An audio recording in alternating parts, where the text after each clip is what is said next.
Hello students, मुख्य शिक्षा online classes में आप सभी का बहुत बहुत स्वागत है। आर्मी अग्निवीर की ये क्लास नंबर 4 है। इस क्लास नंबर 4 में मैं आपको 45 क्वेश्चन से लेकर के तो क्वेश्चन नंबर 60 तक आपको बताऊंगा, मतलब कि 60 क्वेश्चन तक मैं आपको बताऊंगा। मतलब 15 क्वेश्चन आपको डिस्कस करने हैं हमारे साथ में। और एक बात मैं बता दूं, ये 45 जो क्वेश्चन है ये पिछले 3 वीडियो में मैंने अपलोड कर दिए हैं। वहाँ पर आप देख सकते हैं, चैनल के वीडियो लिस्ट में जाकर आपको वहाँ पर ये सारे वीडियो मिल जाएंगे। और सभी प्रश्न इतने मोस्ट इम्पोर्टेंट है कि आपकी परीक्षा में आने की 100% संभावना है। ऐसे प्रश्नों को, मतलब संभावित जो प्रश्न हैं उनको मैंने शामिल किया है। ठीक है, तो आइए स्टार्ट करते हैं हम जीके जीएस के मोस्ट इम्पोर्टेंट क्वेश्चंस। आर्मी भर्ती परीक्षा अग्निवीर 2022। चैनल को सब्सक्राइब कर देना, लाइक कर देना, ताकि आपको अपडेट मिलती रहे डेली की। और टेलीग्राम चैनल से ज्वाइन हो जाना, लिंक मैं डिस्क्रिप्शन में दे दूंगा। दोस्तों, जो कल वाला वीडियो था वो ये क्वेश्चन या लास्ट था, चिल्का झील किस राज्य में स्थित है? तो आपको उड़ीसा बताना है। ठीक है, ये कल का लास्ट क्वेश्चन था और आज हम क्वेश्चन नंबर 46 से स्टार्ट कर रहे हैं। ठीक है, देखिएगा, भारतीय संगीत का जनक किस वेद को कहा जाता है? आपके ऑप्शन है ऋग्वेद, सामवेद, यजुर्वेद और अथर्ववेद। ये चारों वेद के नाम हैं। दोस्तों, इसका जो करेक्ट आंसर आएगा वो आएगा आपका सामवेद। ठीक है, सामवेद को भारतीय संगीत का जनक कहा जाता है। इसके बाद में नेक्स्ट जो क्वेश्चन है उस पर आप ध्यान दीजिएगा। कल्लण द्वारा रचित राज तरंगिणी, कल्लण की पुस्तक का नाम अगर पूछा जाए तो आपको बताना है राज तरंगिणी। कल्लण की पुस्तक है ये। इसमें किन शासकों का वर्णन है? तो याद रखिए, ऑप्शन देखिए, उज्जैन के शासकों का, कश्मीर के शासकों का, हैदराबाद के शासकों का या दिल्ली के शासकों का। तो दोस्तों, राजतरंगिणी में कश्मीर के शासकों का वर्णन है, ये आपको ध्यान रखना है। इसके बाद में हीनयान का प्रमुख ग्रंथ कौन सा है? हीनयान का प्रमुख ग्रंथ आपको बताना है। ऑप्शन देखिए, कल्पसूत्र, रामायण, महाभारत या कथावस्तु। तो हीनयान का जो प्रमुख ग्रंथ है वो कथावस्तु है। ठीक है, याद रखेंगे, कथावस्तु। इसके बाद में नेक्स्ट क्वेश्चन आप देखिए, दशावतार मंदिर किस राज्य में स्थित है? 10 अवतार मंदिर, मतलब जो ईश्वर हैं उनके 10 अवतार हैं, तो 10 अवतार का जो मंदिर है वो कहाँ पर स्थित है? आपके ऑप्शन है भुवनेश्वर महाराष्ट्र, देवगढ़ उत्तर प्रदेश या खजुराहो मध्य प्रदेश। तो यहाँ पर आपको करेक्ट आंसर याद रखना है देवगढ़ उत्तर प्रदेश। ठीक है, दशावतार मंदिर जो है देवगढ़ उत्तर प्रदेश में स्थित है। मोस्ट प्रश्नों को मैंने आपके ही लिए शामिल किया है। वीडियो को लास्ट तक देखिएगा, आपको पता चल जाएगा कि कितने महत्वपूर्ण प्रश्न हैं ये। ठीक, इसके बाद में देखिए, एशिया का ज्योतिपुंज किसे कहा जाता है? एशिया महाद्वीप में कितने देश हैं? तो लगभग 48 देश है। ठीक है, 48 देश हैं एशिया महाद्वीप में। और हमारा जो भारत है, भारत भी एशिया महाद्वीप में ही बसा हुआ देश है। तो एशिया का ज्योतिपुंज किसे कहा जाता है? आपके ऑप्शन है ऋषभदेव, महावीर स्वामी, गौतम बुद्ध या अजीतनाथ। तो आपको याद रखना है दोस्तों, करेक्ट आंसर इसका आएगा गौतम बुद्ध। महात्मा गौतम बुद्ध को एशिया का ज्योतिपुंज कहा जाता है। इसके बाद नेक्स्ट क्वेश्चन की हम डिस्कस कर लेते हैं। नेक्स्ट जो आपका क्वेश्चन है, इस क्वेश्चन में आपको एक बात गौर करनी है मेरे प्यारे मित्रों, गुलाम वंश की स्थापना किसने की थी? ऑप्शन है कुतुबुद्दीन ऐबक, इल्तुतमिश, अमीर खुसरो या फिर इनमें से कोई नहीं। तो गुलाम वंश की स्थापना जो की थी वो कुतुबुद्दीन ऐबक ने की थी।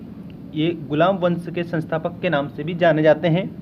अमीर खुसरो जो है तोता ए हिंद के नाम से जाना जाता है, तोता ए हिंद। अमीर खुसरो की जो पहेलियाँ हैं, पहेलियाँ वह प्रसिद्ध है और अमीर खुसरो की मुकरियाँ भी प्रसिद्ध है। ठीक है, तो याद रखना, मुकरियाँ किसने लिखी, पहेलियाँ किसने लिखी? तो अमीर खुसरो ने। और गुलाम वंश का संस्थापक तो कुतुबुद्दीन ऐबक। इसके बाद में नेक्स्ट क्वेश्चन की हम बात करते हैं, गांधी जी ने सर्वप्रथम सत्याग्रह का प्रयोग कहाँ पर किया था? सबसे पहले की अगर बात आए तो याद रखना है आपको, गांधी जी ने सर्वप्रथम सत्याग्रह का जो प्रयोग है वो किया था दक्षिण अफ्रीका में।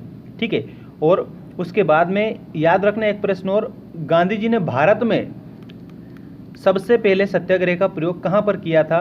तो चंपारण बिहार में किया था। चंपारण बिहार में भारत में किया था सबसे पहले। और सर्वप्रथम सत्याग्रह का प्रयोग कहाँ पर किया था? तो अब दक्षिण अफ्रीका में किया था। ये भी आपको याद रखना है। ठीक है, तो इसका करेक्ट आंसर दक्षिण अफ्रीका आएगा। और अगर भारत की पूछी जाए कि भारत में गांधी जी ने सबसे पहले सत्याग्रह का प्रयोग कहाँ पर किया, तो आप चंपारण लिख कर आएंगे। ठीक है, अगला देखिए, इतिहास के जनक किसे कहा जाता है? अच्छा, इतिहास किसे कहते हैं? तो भूतकाल में घटित घटनाओं का जो विवरण होता है उसको हम इतिहास कहते हैं। ठीक है, तो लिखित विवरण इतिहास कहलाता है। और इसके अलावा अगर हमें किसी भी प्रकार का जो साक्ष्य अगर प्राप्त होते हैं तो वो भी इतिहास की श्रेणी में ही आते हैं, वो भी इतिहास को जानने के स्रोत होते हैं। तो यहाँ पर इतिहास के जनक किसे कहा जाता है ये पूछा गया है, तो इसका करेक्ट आंसर हेरोडोटस आएगा। हेरोडोटस इतिहास के जनक कहे जाते हैं। इसके बाद में नेक्स्ट क्वेश्चन हम देखेंगे, नील दर्पण के लेखक कौन हैं? नील दर्पण नामक जो पुस्तक है इसके लेखक कौन हैं? आपके ऑप्शन है चित्तरंजन दास, वीर सावरकर, दीनबंधु मित्र या फिर रविंद्रनाथ ठाकुर। तो नील दर्पण पुस्तक है, इस पुस्तक के लेखक दोस्तों दीनबंधु मित्र हैं। ठीक है, दीनबंधु मित्र, ये आपको याद रखना है। इसके बाद में नेक्स्ट क्वेश्चन देखिए, पानीपत की पहली लड़ाई कब हुई थी? मित्रों लाइक जरूर कर दीजिए, आपके लिए हमने बहुत मेहनत की है। ठीक है, पानीपत की लड़ाई कब हुई थी? 1526, 1527, 1528 या 1529। तो पानीपत की जो पहली लड़ाई है, फर्स्ट युद्ध हम इसे कह सकते हैं, तो 1526 में लड़ा गया था। इसके बाद में विश्व में जीवित सबसे भारी पक्षी, अच्छा पक्षी की बात की जाए तो वे सभी जो उड़ सकते हैं और जिनके पंख होते हैं वे सब पक्षी कहलाते हैं। ठीक है, तो ऑप्शन देखिए, जीवित पक्षी है और सबसे भारी पक्षी बताना है। आपके ऑप्शन है कौवा, चील, बाज या शुतुरमुर्ग। सबसे भारी कौवा नहीं होता है, चील भारी होती है लेकिन सबसे भारी नहीं होती है, बाज भी भारी होती है लेकिन सबसे भारी नहीं होती है, सबसे भारी होता है शुतुरमुर्ग। ठीक है, तो याद रखिएगा मेरे प्यारे मित्रों, इसमें आपको कंप्लीट याद रखना है, शुतुरमुर्ग ये सबसे भारी पक्षी है विश्व में। ठीक, इसके बाद में नेक्स्ट क्वेश्चन पर आप ध्यान दीजिए, सबसे बड़ा एवं सर्वाधिक भारी ग्रह कौन सा है? आपके ऑप्शन है बृहस्पति, शुक्र, शनि और बुध। तो आपको सबसे भारी जो ग्रह है वो बताना है बृहस्पति। बृहस्पति ये सबसे भारी ग्रह है, मतलब वजनी ग्रह है, सबसे ज़्यादा वजन इसमें पाया जाता है। ठीक है, अगला देखिएगा, अंतरिक्ष में जाने वाली प्रथम महिला कौन है? आपके ऑप्शन है सुषमा चावला, कल्पना चावला, महादेवी वर्मा या राधा रानी। तो दोस्तों इसका करेक्ट आंसर आपको समझ आ ही गया होगा, कल्पना चावला। कल्पना चावला अंतरिक्ष में जाने वाली प्रथम महिला है। ठीक, तो इसमें करेक्ट कल्पना चावला करेंगे। इसके बाद में देखिएगा, केंद्रीय वन अनुसंधान संस्थान कहाँ पर स्थित है? ऑप्शन सुनिएगा, देहरादून, हैदराबाद, अहमदाबाद या नई दिल्ली। तो इसका जो करेक्ट आंसर है वो आएगा आपका देहरादून।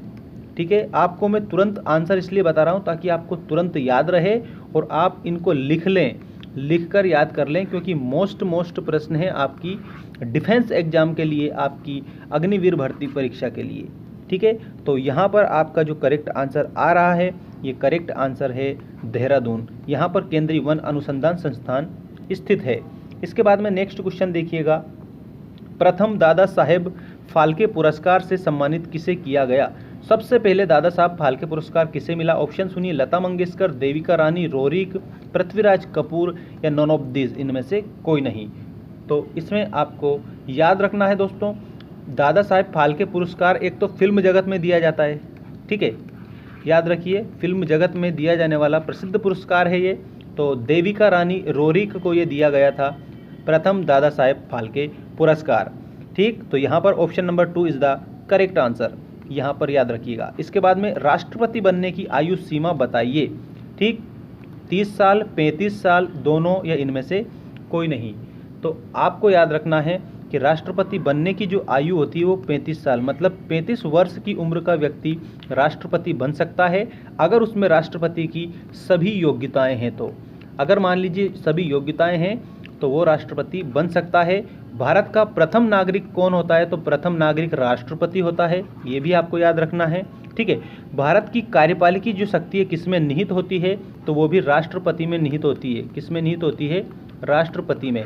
इसीलिए भारत को, मतलब भारत में जो राष्ट्रपति है उसमें कह सकते हैं कि प्रथम नागरिक भी बोला जाता है। और एक और बात सुनिए, प्रथम जो सेनापति है वो सेनापति भी राष्ट्रपति ही होता है। ठीक है, सेना नायक कहलाता है, ये याद रखना, सेना का नायक होता है।